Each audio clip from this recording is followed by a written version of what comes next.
He was, according to the mock draft, projected to go 15, 16 in there. Were you surprised that he was available to you? Yeah, we had looked at a lot of different models. We thought that there was a chance.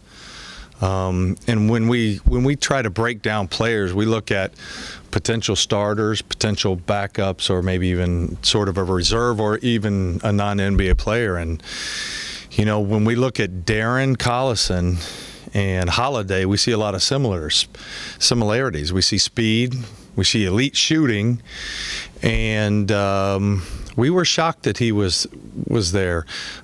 We looked at some move-up options, but before the draft, we'd sort of circled our core and said, outside of our core, let's try to move up or use some of our space that's coming up to maybe take in a contract to move up. And I would say there was a couple possibilities, but they just became too cost prohibitive.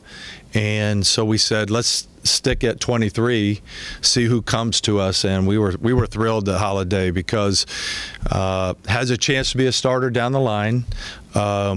He fits off Victor well because he's a great catch and shoot. He shot 43% from three, but one of his real specialties is that he can catch and shoot.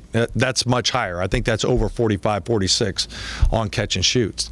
At UCLA, he had to take some tough shots, so that brought that number down. But he's a bulldog defender. He's as tough as they get. His brothers obviously played in the NBA. And we felt like he had a great pedigree. And when we talk about players, the first thing we talk about is he tough? And he's that. You say he's tough and a solid catch and shooter, but I mean, I guess, does he fit what you guys are trying to do here? I mean, you talked a lot about not wanting to mess with the chemistry of this team. Does he fit the mold? Yeah, I mean, we sat and talked with him quite a bit. Anybody we really get serious, I sit, Chad, Peter, Ryan Carr, we have pretty deep conversations. He's hungry to play. He goes in the season behind Corey and Darren, but I see him competing for minutes. And one thing about that third point guard position, during the season, you get a chance to play. I would be shocked if he didn't play some this year. And, as we look down the future, Darren on a one-year contract, Corey on a one-year contract, we felt like we really needed to have a point guard in the pipeline that could maybe at least step into the backup role in the future. And when you're picking 23, it's hard to project a starter because the elite players are usually gone. But he has some characteristics of a starter. He's tough, a little undersized, but he's willing to compete, and that's what we really wanted. We wanted somebody that was tough at that position. And what we're seeing a lot in this league is if you're small and you're a little pesky in the backcourt, you can kind of offset some of that size issue. And I see him as a guy that can get really into a guy in the backcourt. Kevin, when you talk about trading up, did you think late lottery or where? We were looking at every place, but the asking price, I'm just not going to give up those guys. They mean too much to us, and it wasn't worth it to us. And we had a guy targeted. We really wanted a player. There was a player that we were hunting, but it just became too cost prohibitive. You didn't have Aaron in for a pre-draft workout. What was the extent of your pre-draft communication with him? What were you able to do? We interviewed him in Chicago, and then we watched obviously every possession. And it was funny. We bring in the scouts as a process, and we interview our scouts, and our scouts were really, really high on him. And at the end of the day, that sort of weeds everything to me and Chad. And I wouldn't say that there was consensus, because very rarely with our scouts is there a consensus.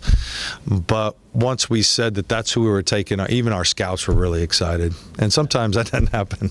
Was Pat the lead scout for his area? No, Pat actually is in the NBA. He's now moved on to he's an NBA scout. Our West Coast scout is Brian Winters. But what happens as a process, you know, we come together, they make their rankings, and then Chad and I sort of adjust the rankings as we see fit. And but they were thrilled. Our scouts were thrilled. Defensively, what stands out? Is it just his toughness? Well, he gets it. Yeah, you know, he's smaller. He kind of gets under the ball, and he can turn guys in the backcourt. And that's a real like underrated skill. If you can slow down that point guard, because we try to play with a lot of pace. We're telling our point guards, play with pace, play with pace, and he does a good job of checking those guys in the backcourt and spinning them and slowing them down, and that's one of the things. I love his shooting, but I think what we like, he is going to be an NBA player. There's some guys you just sit and talk, he's going to be an NBA player. You touched on it a little earlier, just how important it is for this team chemistry to be great. You talked about how great he is on the floor, but off the court, what was it about his personality that makes you think he's going to mesh with you? Well, I think he's confident, but my gut feel was that he knows he doesn't know everything yet. You know, you see these young kids, they get interviewed and they're like, you know, I'm ready to be an all-star. I think he sort of can look in the mirror and understand, you know, I've got a chance to be a good player, but I think you saw in the interview afterwards, he said the first thing I got to do is get back working, and we love that. We love when a guy says, I want to be great and I'm willing to do anything to be great. And that's, at the end of the day, you know, what happens with a lot of these rookies, they say, I'm going to be the best player and I'm going to do this and that. And then they get to the first practice and they go, whoa, that's a little different. And so he'll have that adjustment, but he has a chance to play. I think there's a chance that he plays this year. You mentioned his ability to kind of shoot and play off Vic. Other aspects of the offense, where do you see him excel? He's a pretty good pick and roll player. You can't go under him in the pick and roll. I think he can play with pace. I think he does a good job of finding players in transition. He's going to have to understand in a pick and roll to hit the pocket pass a little bit better. He doesn't do that very well yet. And I think that's something that he can really improve. And I think he can be a guy like Darren, that Darren gets in the paint and finds others. You know, at his size, he's not going to be a great finisher. So he's got to get in the paint and find others. And he's a willing passer. I mean, there's no doubt about that. You mentioned the similarities with Darren. Are there any other players who are currently in the league who you would I mean, we really saw Darren. Speed, ability to shoot, toughness, pesky in the backcourt. We really saw Darren in him, a lot of him. In Johnson in the second round, it seems like a guy that hits the glass. I mean, Alize is a bulldog.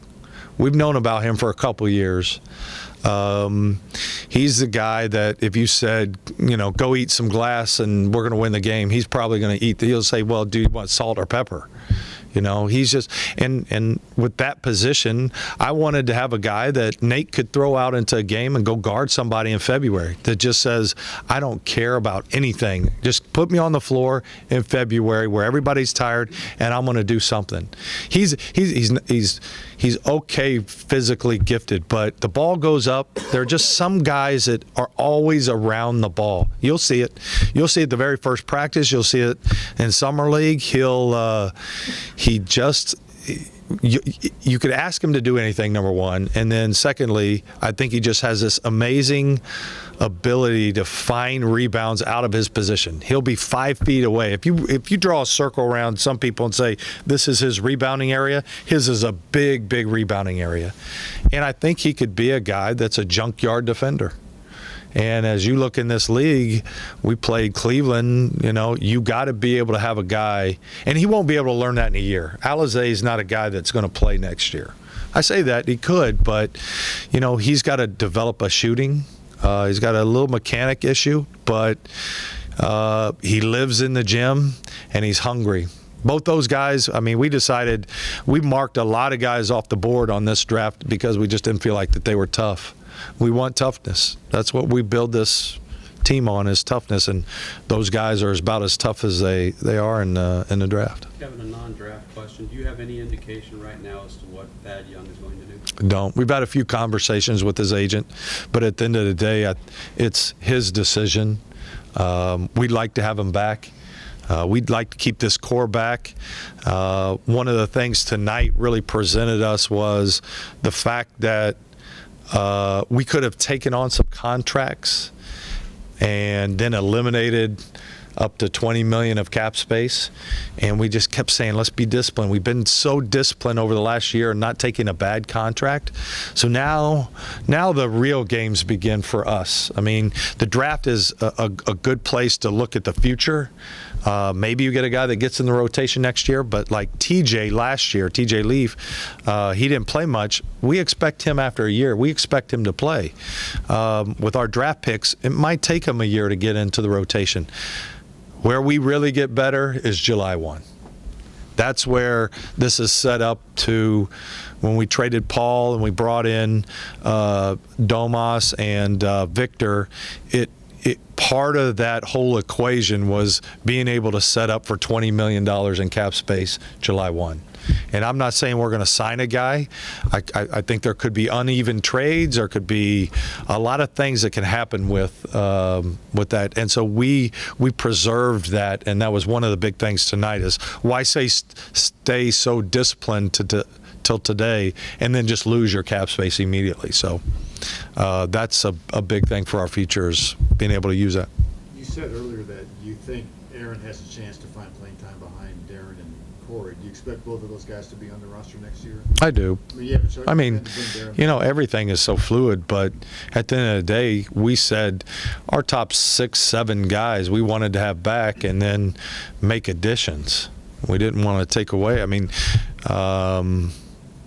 we wanted the flexibility to see what this team could do, and they wildly overachieved, and they've deserved to see if they can, you know, build on that. And it's my job to add a few more players, a few more pieces that could that can help them get past the first round or at least get to the playoffs. We don't set goals like that, but I wanted to have some players. I have the flexibility to add a real player this summer, July 1st. It's been reported that Corey Joseph will opt in and stay. Is that your understanding? Are you operating under the assumption he'll?